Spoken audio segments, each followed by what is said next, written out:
தினம்தோறும் விளக்கேற்ற நல்ல எண்ணெய் இதயம் நல்லெண்ணெய்.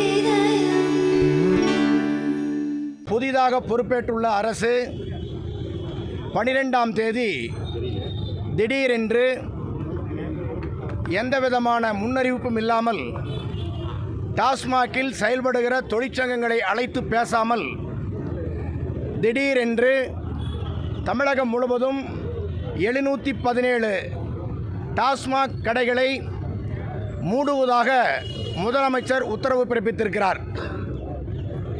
கோவையிலே 69 கடைகள் மூடுவதற்கு உத்தரவிடப்பட்டு நடைபெற்று கொண்டிருக்கிறது. தமிழ்நாடு முழுவதும் எந்தவிதமான முன்னெச்சரிக்கையாக சங்கங்களை அழைத்தோ அல்லது இதில் கடைகளில் 717 கடைகளில் பணியாற்றி கொண்டிருக்கிற 2217 பேருக்கு ஒரே உத்தரவில் மூடிய மதுக்கடைகளில் பணியாற்றி கொண்டிருக்கிற ஊழியர்கள் பணியிலிருந்து விலக்கி வைக்கப்பட்டிருக்கிறார்கள். 20 ஆண்டு காலமாக அல்லும் பகலும் அயராது உழைத்து அரசாங்கத்தின் கஜானாவை நிரப்பிய கற்புதர்கள் இந்த ஊழியர்கள். திடீரென்று இப்படி நிறுத்தினால் அதற்கு என்ன உத்தரவு இருக்கிறது? இப்போதும் எந்த ஜிஓவும் இல்லை. முதலமைச்சருடைய வாய்மொழி உத்தரவை அமலாக்கியிருக்கிறார்கள். இந்த உத்தரவில் 500 மீட்டருக்கு இடைவெளியில் உள்ள பள்ளி, கல்லூரி, பேருந்து நிலையம் என்று குறிப்பிடப்பட்டிருக்கிறது.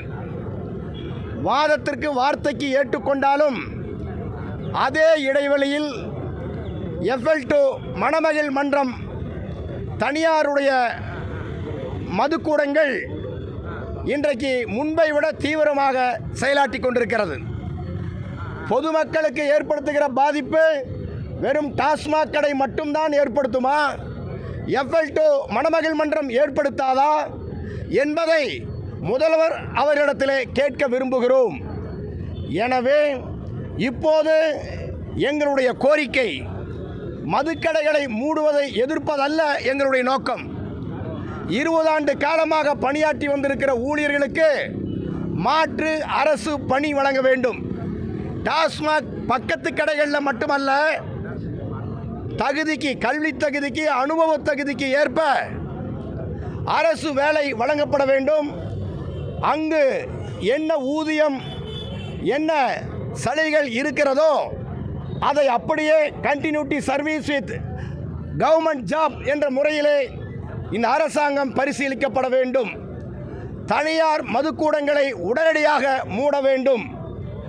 அரசு மதுபான விற்பனையை எந்த சூழ்நிலையிலும் தனியாருக்கு தாரை வார்க்கக்கூடாது என்ற அடிப்படையில் மிக முக்கிய கோரிக்கையை முன்வைக்கிறது. அதேபோல காலம் காலமாக முன்வைக்கப்படுகிற பணி நிரந்தரம், 8 மணி நேர வேலை உள்ளிட்ட தொழிலாளர்களின் கோரிக்கைகளை இந்த அரசு நிறைவேற்றப்பட வேண்டும், உடனடியாக செய்ய வேண்டும். அரசாங்கம் ஐடி ஆக்டுக்கு எதிராக 25F பிரிவு 53 படி முன்னறிவிப்பு எதுவும் செய்யப்படவில்லை. ஆகவே தொழிற்சங்கம் இப்போது மாவட்ட ஆட்சித்தலைவரிடத்திலே மனு கொடுக்கும், நிர்வாக இயக்குனர் அவரிடத்திலே பேச்சுவார்த்தை நடத்தும்.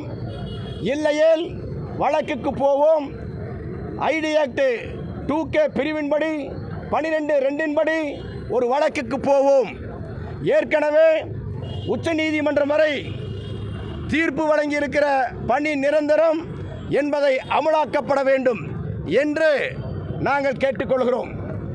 அதேபோல 717 கடைகள் அரசு மூடலாம். 4100 சில்லற கடைகளில் இந்த தொழிலாளிக்கு நியாயம் வழங்கவில்லை என்றால், இந்த கோரிக்கை ஏற்கவில்லை என்றால், மீதி இருக்கிற கடைகளை கூட்டு சங்கமே மூடும். முதல்வர் என்ன செய்வார்? என்ன செய்ய முடியும்? நீ 717 மூடுனா 4000 கடைகளை மூடுவோம். அரசாங்கத்திற்கு பதவியேற்கிற ஒரே முதல்வர் சொல்லுகிறார் கஜானா காலி என்று.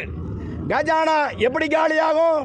முன்னாள் முதலமைச்சர் குறிப்பிட்டிருக்கிறார், பணம் இருக்கிறது, மனம் இருந்தால் மாற்றத்தை உருவாக்க முடியும் என்று குறிப்பிட்டிருக்கிறார். அது உண்மை.